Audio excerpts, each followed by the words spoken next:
Man, we are here with Baltimore Mayor Brandon Scott. What's going on, Mayor? What up, girl? I'm good. How you doing? I'm good because one thing you said when we sat down, because I've been challenging him to spades, but that's another question. I don't know why that's she want to another lose so conversation. bad. But he said a lot of things I do, but one thing I don't do is I don't lose. No, we don't lose. And I We thought learn. about that because Baltimore, this president has a obsession with Baltimore. And you have pressed forward. They didn't call you the DEI man, but tell them what you are. Well, listen, I'm the mayor of the greatest city in America. Say A it. city called Baltimore that is a beautiful, gritty, grimy place. We're a beautiful, blackety black place, and we're not ever going to shy away from that. Right. Our city, you cannot talk about these United States of America and not talk about Baltimore, right? Come on. We wouldn't have a national anthem. Well, this country wouldn't exist if it were not for the city of Facts. Baltimore. We would not have the education system that we have today that they're trying to undo, where it would not for a young boy from West Baltimore by the name of Justice Thurgood Marshall. Come on. Whether you think about this country, you have to think about Baltimore. And I am just so proud to be leading my city. I am a husband. I am a father. I am a son of the city and someone who's going to continue to push Baltimore to be the best version of itself every day. Man, you came in on some energy this morning. What was on your playlist? What's on the playlist? What keeps you going? On the way down here, we listen, it's me, so you know it's always going to be a little Wu-Tang. We had a little Nas and Hit Boy on there. Oh, wow. You know, a Oh, little wow. Clips. The new Clips album is fire. Shout out to all the older rappers coming back I'm with the about to say, fire you dating you, this me, summer. everybody, You but know, that's when all you right. think about that, that's where it's at. Whether it's shout out to my brother Raekwon. I know he was here yesterday. From Raekwon, the Ghost to the Man. Clips, like they coming with the fire. That's what keeps me going. You will not be in my car and hear political talk radio. You will hear hip hop Stop. in the highest form. Man, oh man. I love it because it means that you're ready when you get about that car. And ready. That's right. This is a president who has said that he's trying to put boots on the ground That's right. in Baltimore. And the governor has had your back. Governor Westmore has had your back. Shout out to my governor, the best governor in the states. Oh, you doing let me shout out about my mayor, Muriel Bowser. While we're Hey, doing my big shout-outs. sister, absolutely. Right. No, but what does that fight look like and feel like for you? Because that's serious. He's looked at you, Chicago, Memphis. Oakland, Yeah. there's a pattern here. Let's talk I about think the pattern. that it might be new for a lot of other cities, Right. but the president being obsessed with Baltimore is not a new thing. Right. For us, we went through that for the first term, but we know that they're more organized this time. And I think it's just what we're seeing is this effort for them to, again, criminalize black and brown people and black and brown leadership in black and brown communities, Right. criminalizing poor people, homelessness. It's a very dangerous thing.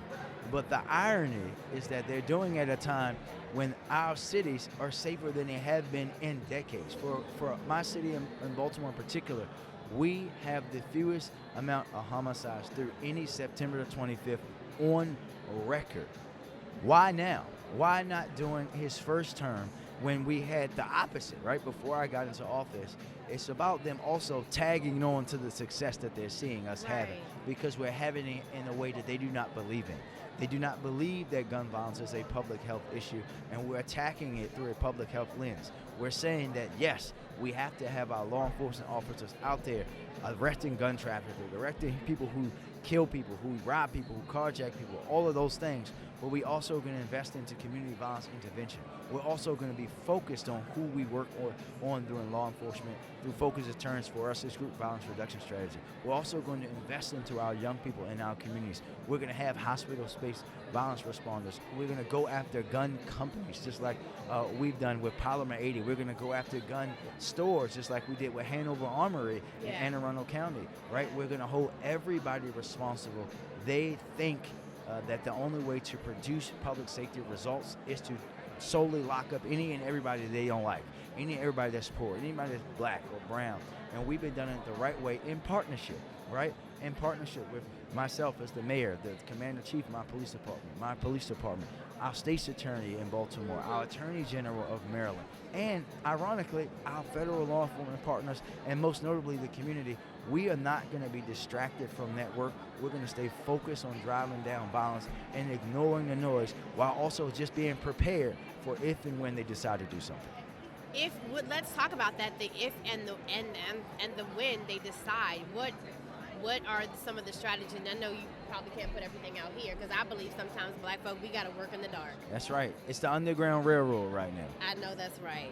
What are some of the things that you can talk about that you may have to be prepared to do, or how to fight back? Yeah, we'll take every action that we can, whether that be legal action or otherwise. We'll take that, and it's about also preparing the community, having the conversation so that they understand and that they're prepared for when it happens. But one thing, you know better than anybody, the one thing that you can expect from these administration is the unexpected. We do not know when, if, and how, and you have to just be prepared for everything. Why is it important for you to be here at CBC conference this year? I mean, it's a sea of beautiful blackness around here, but what do you get from that when you're here? Well, it's not for me. It's always not about what I get. It's about what I give, right? Yes.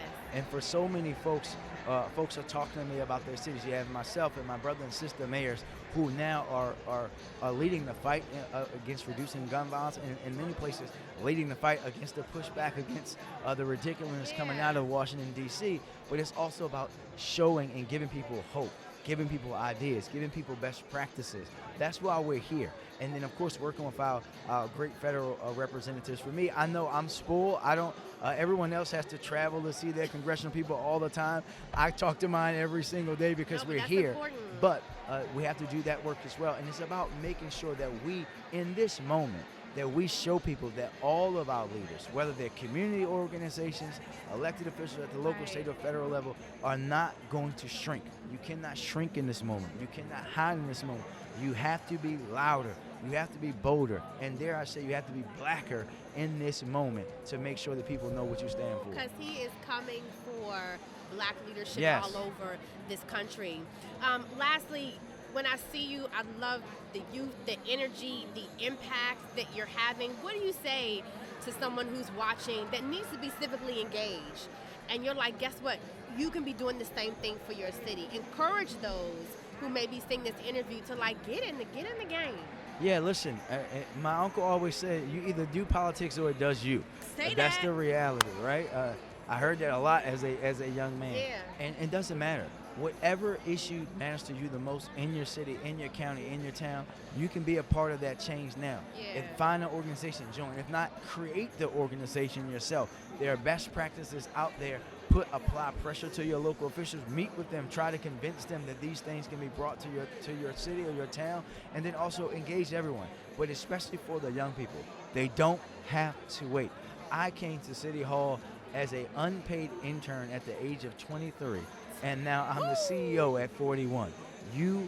Every movement in this country that has been worth its salt has been fueled and powered by young people, and the movement that we need afloat right now will be too. Man, and can I say something to you? Yes. Keep being obnoxious. Keep pressuring folks. Keep doing your job the right way, no matter who doesn't like it, because what you're doing is important. And the books of history will show who was on the right side, who shrunk, who hid, who just got along to get along, versus who did the right thing, even in the face of pressure from the most powerful person on the planet. So I just want to say thank you for what you do. Man, I thank you for that. I'm praying for all our people. I know we'll make it through, and I'm a double down. If obnoxious means being unpleasant, then I'll be that when it comes to the rights of my people. Yeah. Thank you so much. I love you, but you're still gonna lose in spades, though. You know what? We're going to cut these cameras off because I got something to say to y'all, man. I know y'all love them, but I'm about to school them real quick, okay? All right, keep it locked here at URN. Thank you. Cut his mic.